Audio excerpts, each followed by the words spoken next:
The air was electric with tension as Mike, a young and brash boxer, strode into the small dojo, his confident swagger filling the room. All eyes were on him as he approached the legendary Bruce Lee, who sat calmly in the center of the mat, his expression unreadable. "I hear you're the best fighter in the world," Mike declared, his voice dripping with arrogance. "I think I can take you." Bruce's lips curved into a slight smile, his eyes gleaming with a wisdom that belied his youthful appearance. "Is that so?" he replied, his voice soft yet commanding. "Then by all means, let us see." Mike's heart raced with excitement as he assumed his fighting stance, his muscles coiled and ready to strike. But before he could even blink, Bruce had moved, a blur of motion too fast for the eye to follow. In the blink of an eye, Mike found himself on the ground, pinned beneath the legendary martial artist, his arms twisted behind his back. Stunned, Mike stared up at Bruce, his bravado shattered. The older man's grip was unyielding, yet his touch was feather-light, effortlessly controlling Mike's strength with a fluid grace that seemed almost supernatural. "How?" Mike gasped, his voice laced with disbelief. Bruce simply smiled, his eyes filled with a profound understanding. "True strength is not measured by the size of one's muscles or the ferocity of one's blows," he said, his words carrying a weight that seemed to fill the room. "It is found in the mastery of one's mind and spirit, in the ability to move with the flow of the universe rather than against it." Releasing his hold, Bruce stood and offered Mike a hand. Dumbfounded, the young boxer accepted, his legs trembling as he rose to his feet. For the next 10 minutes, Mike stood in silence, his gaze fixed on the ground as he struggled to make sense of what had just occurred. The certainty that had once filled him had been shattered, replaced by a deep sense of humility and a burning desire to understand the true nature of strength. Bruce watched the young man with a patient, almost fatherly expression, his arms folded across his chest. He knew that this moment would be a turning point for Mike, a chance to let go of his ego and embrace a deeper truth about the martial arts and about life itself. Slowly, Mike lifted his head, his eyes shining with a newfound respect and wonder. I don't understand," he whispered, his voice tinged with a vulnerability that seemed at odds with his burly frame. Bruce nodded, his expression softening. "You will, in time," he replied. "But first, you must be willing to let go of your preconceptions and open yourself to the possibilities that lie within." Mike opened his mouth to speak, but the words caught in his throat.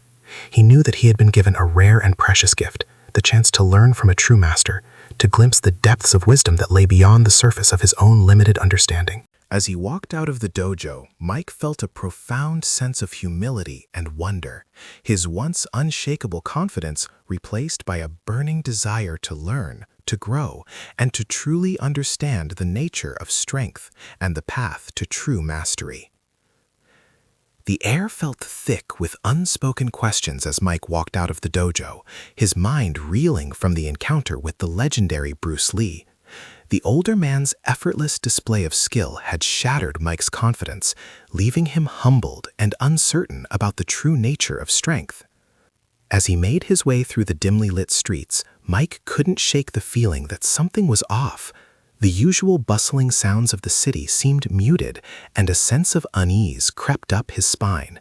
He quickened his pace, eager to put distance between himself and the dojo.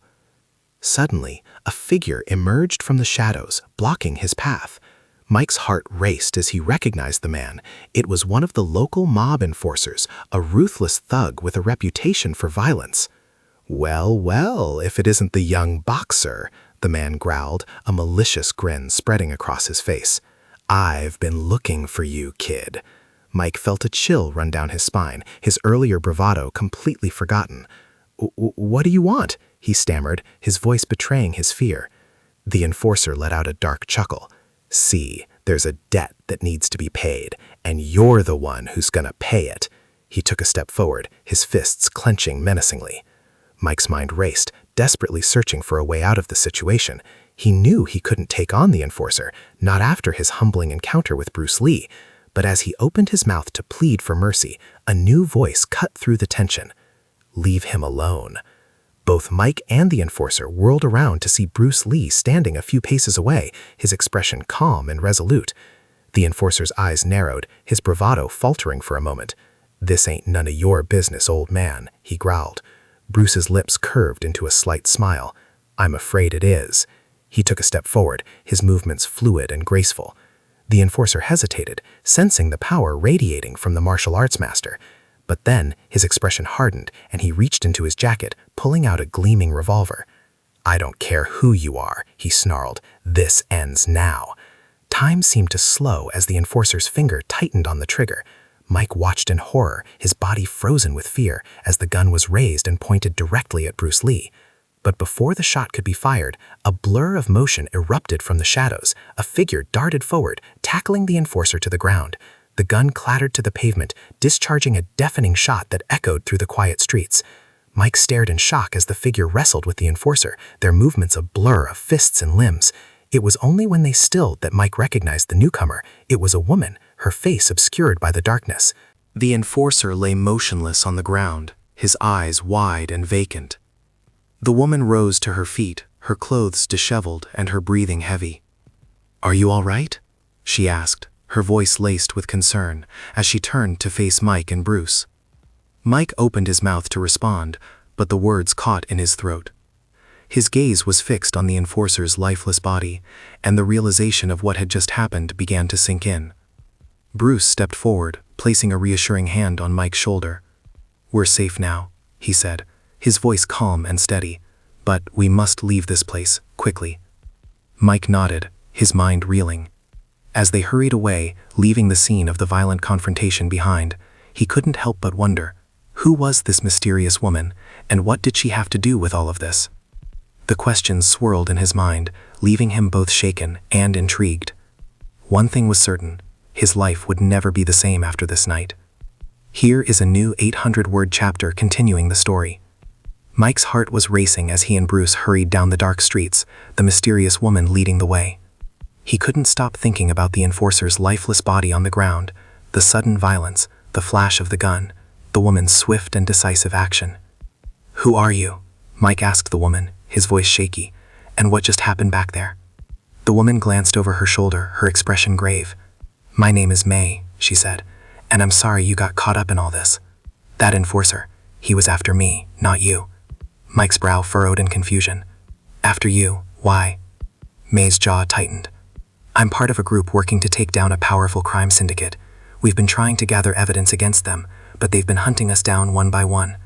Mike's eyes widened. "A crime syndicate? You mean the mob?" He thought back to the enforcer's threats, the way he had so casually referred to a debt that needed to be paid. A chill ran down his spine. "Exactly," May said, "and they'll stop at nothing to protect their operations. When I saw that thug confronting you, I knew I had to act." "But you killed him," Mike stammered, the reality of what had happened still sinking in. May's expression darkened. "I didn't have a choice. It was him or us." She paused, her gaze meeting Mike's. "I'm sorry you had to see that." Mike swallowed hard, his mind racing. He couldn't believe this was happening. One moment he was a cocky young boxer, the next he was caught up in the middle of a deadly conflict with a powerful criminal organization. As they hurried through the streets, Mike couldn't help but glance over his shoulder, half expecting to see more of the syndicate's goons lurking in the shadows. The adrenaline coursing through his veins was making it hard to think straight. "Where are we going?" he asked, his voice barely above a whisper. "Somewhere safe," May replied. "We need to get out of the open before more of them find us." Mike nodded, his trust in May growing with each step. There was something about her calm, determined demeanor that made him feel at least a little bit safer. Suddenly, a thought occurred to him. "What about Bruce?" he asked, glancing around for the martial arts master. May's eyes widened. "Bruce?" She scanned the area, her brow furrowing with concern. "I thought he was right behind us." Mike's heart sank. "We have to go back for him," he said, panic rising in his voice. May hesitated, her gaze conflicted. "Mike, But before she could finish, a commotion erupted from a nearby alleyway. Mike and May whirled around to see a group of men in dark suits emerging, their faces set in grim determination. "There they are," one of the men shouted, and the group began to advance. Mike's blood went cold. "It's them," he whispered, his voice trembling. "The syndicate." May's expression hardened. "We have to run," she said, her hand reaching for Mike's arm. But Mike pulled away, his eyes searching the darkness. "I can't leave Bruce," he said, his voice laced with desperation. May's jaw tightened. "Mike, we don't have a choice. We have to go, now." The men were closing in, their footsteps echoing through the empty streets. Mike felt his heart pounding in his chest, the adrenaline coursing through his veins. He had to make a decision: stay and search for Bruce, or run and save himself. As the men drew closer, Mike caught a glimpse of movement in the alleyway. His eyes widened as he recognized the familiar figure of Bruce Lee, silently making his way towards them. "There he is!" Mike shouted, his voice cutting through the tense silence. The men whirled around, their eyes narrowing as they spotted the legendary martial artist. Without a moment's hesitation, Bruce sprang into action, his movements a blur as he took down the first two men with lightning-fast strikes. Mike and May watched in awe as Bruce fought, his skill and grace beyond anything they had ever seen. But as the other men surged forward, Mike knew they couldn't stay and watch. "We have to go," May yelled, tugging at Mike's arm. Mike hesitated, his gaze locked on Bruce. "But he can handle himself," May insisted, her voice urgent. "We have to get out of here, now." With one last glance at the unfolding battle, Mike allowed May to pull him away, their footsteps pounding against the pavement as they fled into the night. As they ran, Mike's mind raced with 1,000 questions, his heart torn between fear and awe. What was happening? Who were these men, and how did they know about May and Bruce? And most importantly, would they be able to escape the syndicate's reach, or would the net close in around them? The uncertainty weighed heavily on Mike's mind as he and May disappeared into the shadows, leaving the sound of Bruce Lee's furious battle cries echoing in the distance. Mike's heart pounded as he and May raced through the dark alleys, desperate to escape the goons chasing them. He couldn't stop thinking about Bruce back there, taking on those thugs all by himself. Was he okay? Mike hoped the legendary martial artist could handle himself, but a part of him worried that he might be in over his head. Suddenly, May pulled him to a stop in front of a nondescript building. "This is it," she said breathlessly, fishing a key out of her pocket. "We'll be safe inside." Mike followed her through the doorway and up a narrow staircase, his mind spinning. "May, what's going on?" he asked, his voice laced with fear and confusion. "Who are these people after us?" May's expression was grave as she unlocked a door at the top of the stairs. "The crime syndicate I told you about," she said. "They're ruthless, Mike. They'll stop at nothing to protect their operations." She ushered him inside, locking the door behind them. The room was small and sparsely furnished, but Mike barely noticed. His thoughts were consumed by the events of the night. "And Bruce," he pressed. "What about him? We just left him there." May sighed, placing a reassuring hand on his arm. "Bruce is a master," she said. "He can take care of himself. Right now, we need to focus on staying safe." Mike wanted to argue, to insist they go back for the legendary fighter, but the haunted look in May's eyes gave him pause. Whatever they were up against, it was clear she was deeply afraid. As they settled into uneasy silence, a sudden noise from the hallway made them both jump. Mike's heart leapt into his throat as the sound of footsteps approached the door. May's eyes went wide with panic. "Quick, hide," she whispered, shoving him towards a closet. Mike didn't hesitate, slipping inside and pulling the door closed behind him. He held his breath, straining to listen as the footsteps drew closer. The sound of a key turning in the lock sent a chill down his spine. The door swung open, and Mike heard the unmistakable sound of a gun being cocked. "Don't move," a gruff voice commanded. May's voice trembled as she spoke. "What do you want?" "Where is it?" the man demanded. "The flash drive. We know you have it." Mike's eyes widened in the darkness of the closet. The flash drive. That must be the evidence May had mentioned, the key to taking down the crime syndicate. I don't know what you're talking about," May stammered. The man let out a cold, humorless laugh.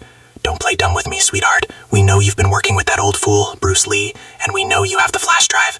Mike felt a lump form in his throat. They had Bruce, too. His heart raced with fear, both for himself and for the legendary fighter. "I don't have it," May insisted, her voice quivering. "I swear." "Wrong answer." The man's voice was laced with menace. "Now, where is it?" There was a long, tense silence, broken only by the sound of May's shaky breathing. Then, a deafening gunshot. Mike let out a strangled cry, his hands flying to his mouth to stifle the sound. Tears streamed down his face as he listened to the horrifying thud of May's body hitting the floor. The man's footsteps approached the closet, and Mike felt his heart pounding in his ears. This was it. He was going to die, just like May. He squeezed his eyes shut, bracing himself for the end. But the footsteps passed by, heading towards the door. "Search the place," the man barked. "That flash drive has to be here somewhere." Mike held his breath, trembling with terror as the sound of the goons ransacking the room filled the air. He couldn't believe this was happening. One minute he was a cocky boxer. The next, he was caught up in a deadly criminal conspiracy, watching his newfound allies being picked off one by one. And where was Bruce Lee? Was he still alive? Or had he too fallen victim to the syndicate's ruthless tactics? As the goons continued their search, Mike's mind raced with a desperate plan. He had to get out of here, had to find a way to escape and warn someone, anyone, about what was happening. But the thought of leaving May's lifeless body behind, of abandoning Bruce to his fate, tore at his heart. He couldn't just save himself, not after all they had been through. With a deep, shuddering breath, Mike steeled his resolve. He had to try, for their sakes. Slowly, carefully, he began to ease the closet door open, his eyes scanning the room for any sign of an opportunity to escape. As the door creaked, the footsteps outside suddenly paused. Mike froze, his heart pounding in his chest. "Hey, I heard something," one of the goons said, his voice low and menacing. Mike's stomach lurched as the footsteps began to approach the closet. This was it. His moment of reckoning had arrived. With a silent prayer on his lips, he pushed the door open, ready to face whatever fate had in store for him. Here is a new 800-word chapter continuing the story with a shocking plot twist. I couldn't believe what was happening. One minute I was this cocky boxer, the next I was caught up in some kind of deadly criminal conspiracy. And now, here I was, hiding in a closet while some goons searched the place for this flash drive May had. I heard the gunshot and May hitting the floor, and my heart just dropped. I thought that was it for me too. But then the goons started tearing the place apart, looking for this evidence against the crime syndicate. I knew I had to get out of there, but I just couldn't leave May behind. And what about Bruce Lee? Was he still alive, or had these guys got to him too? I started easing the closet door open, trying to find a way to escape. But then one of the goons heard the noise and started coming towards me. I froze, my heart pounding, ready to face whatever was coming. I pushed the door open, bracing myself, but when I saw who was standing there, I couldn't believe my eyes. It was Bruce Lee. He was standing there, completely calm and composed, like he'd been expecting me. The goons were all lying unconscious at his feet. "Bruce!" I gasped, my voice shaking with relief and disbelief. "What? How?" He held up a hand, silencing me. "There is no time to explain," he said, his voice low and urgent. "We must leave, now." I stared at him, my mind racing. "But May, she's—" Bruce's expression darkened. "I know," he said, his voice heavy with sadness. "We will come back for her, but first we must get to safety." He reached out a hand, and I didn't hesitate to take it. As we hurried out of the room and down the stairs, I couldn't help but feel a growing sense of confusion and unease. "Bruce, what's going on?" I asked, struggling to keep up with his swift pace. "Who are these people and why are they after us?" He glanced over his shoulder, his eyes narrowed. "They are part of a powerful crime syndicate," he said, "one that has been evading the authorities for years. They will stop at nothing to protect their operations." I swallowed hard, the pieces starting to fall into place. "And the flash drive? That's what they were looking for, right?" Bruce nodded grimly. "Yes. The flash drive contains critical evidence that could bring down their entire organization." We burst out onto the street, and Bruce quickly ushered me down a dimly lit alleyway. "But how did you know about all this?" I pressed, my mind racing. "And how did you take down those goons so easily?" Bruce's lips curved into a slight smile. "I have been investigating this syndicate for some time," he said, "and as for the goons," his expression darkened, "let's just say I have a few tricks up my sleeve." I stared at him, suddenly feeling a chill run down my spine. There was something about the way he said that, something in his eyes, that made me question everything I thought I knew about the legendary martial artist. "Bruce," I started, my voice barely above a whisper, "what are you not telling me?" He paused, his gaze meeting mine. For a moment, I saw something flicker in his eyes, a flash of something dark and unreadable. Then it was gone, replaced by a warm, reassuring smile. "All will be revealed in time," he said, his voice calm and soothing. "But for now, we must focus on getting that flash drive to safety." I hesitated, a nagging feeling of doubt tugging at the back of my mind. Something about this didn't feel right, but before I could voice my concerns, Bruce was ushering me forward, his pace quickening. As we hurried through the winding alleys, I couldn't help but glance over my shoulder, half expecting to see those goons coming after us. The adrenaline coursing through my veins was making it hard to think straight. Where were we going? And what was Bruce Lee really up to? I had so many questions, but the urgency in his voice made it clear that now was not the time to ask. All I knew was that I was in way over my head, and the more I learned about this criminal syndicate and the flash drive, the more I realized that my life would never be the same. As we disappeared into the shadows, I couldn't shake the feeling that we were running towards something far more dangerous than we could ever imagine. And whatever lay ahead, I knew that I would have to be prepared for the unexpected. Because in this world of secrets and lies, nothing was as it seemed. Here is the final 800-word chapter to conclude the story. All right, man, let me tell you how this whole crazy thing finally went down. After Bruce Lee and I escaped from those goons, we had to figure out what to do next. I was still totally freaked out about what had happened to May, and I kept pressuring Bruce to explain more about what was going on. But the guy was real secretive, you know? He just said we had to focus on getting that flash drive to safety. He acted like it was the most important thing in the world. I didn't get it at first, but I could tell Bruce was really serious about it, so I just went along with it. We ended up holing up in this old abandoned warehouse on the edge of town. It was dusty and run down, but Bruce said it would be a good place to lay low for a while. Once we were settled, he finally opened up a little more about what was really going on. Turns out, Bruce had been investigating this crime syndicate for years, trying to take them down. He had made some connections and gathered a ton of evidence, but he was missing the final piece, that flash drive May had. That's why those goons were after her, and why they were willing to kill to get their hands on it. I couldn't believe it. Bruce Lee, the legendary martial artist, was secretly a crime fighter? It blew my mind. But then he told me that May was part of his network and that she had died trying to protect the evidence. I felt sick to my stomach thinking about it. Bruce could see how shaken I was, so he put a hand on my shoulder and said, "I know this is a lot to take in, Mike, but we have to keep going. For May's sake, we have to stop these criminals once and for all." I didn't know what to say. Part of me just wanted to run and forget the whole thing, but I knew I couldn't do that, not after seeing what these guys were willing to do. So I just nodded and told Bruce I was in. Over the next few days, we worked on a plan to get the flash drive to the authorities. Bruce had some contacts he could reach out to, people who could help us take down the syndicate. It was risky, but we had to try. The day finally came when we were going to make our move. Bruce and I snuck out of the warehouse, flash drive safely tucked away, and started making our way to the drop-off point. But of course, it couldn't be that easy.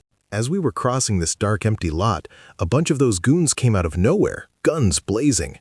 We hit the deck, trying to take cover, but they just kept coming. I thought we were goners for sure. But then Bruce sprang into action, and let me tell you, it was the craziest thing I'd ever seen. He was moving so fast, dodging bullets and taking those guys down one by one. It was like watching a dance, but a really violent, high-stakes dance. I just sat there, watching in awe, until I realized I needed to do something. So I jumped up and started pitching in, using all the boxing skills I had. We made a pretty good team, Bruce and I, taking down those goons left and right. Finally, the last one went down, and we stood there, panting and covered in sweat. Bruce looked over at me, a small smile on his face. "Good work, Mike," he said. "I knew I could count on you." I didn't know what to say. I was still trying to process everything that had just happened. But before I could say anything, we heard the sound of sirens in the distance. The cops were on their way. "That's our cue," Bruce said, ushering me towards a waiting car. Time to get that flash drive to the authorities. As we sped away, I couldn't help but feel a sense of relief, mixed with a hint of sadness. May was gone, and I still didn't fully understand everything that had been going on. But at least we had succeeded in getting the evidence to the right people. Bruce and I sat in silence for most of the ride, lost in our own thoughts. When we finally reached our destination, he turned to me and said, "This is where we part ways, my friend." I felt a lump in my throat. "What do you mean?" I asked, suddenly not wanting this adventure to end. Bruce smiled, that same wise, fatherly look in his eyes. "Your journey is just beginning, Mike. You have shown great courage and strength, and I know you will continue to grow and become an even better man." I didn't know what to say. I just stared at him, feeling a mix of emotions, gratitude, sadness, and a deep respect for this man who had changed my life in such a profound way.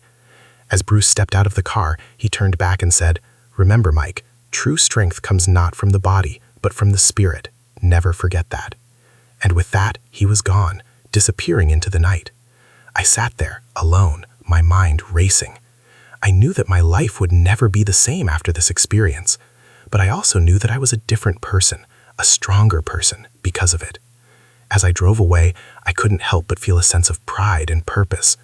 I may not have all the answers, but I knew one thing for sure. I was ready to face whatever challenges lay ahead with the wisdom and strength that Bruce Lee had imparted to me. This was just the beginning of my story, and I couldn't wait to see what the future had in store.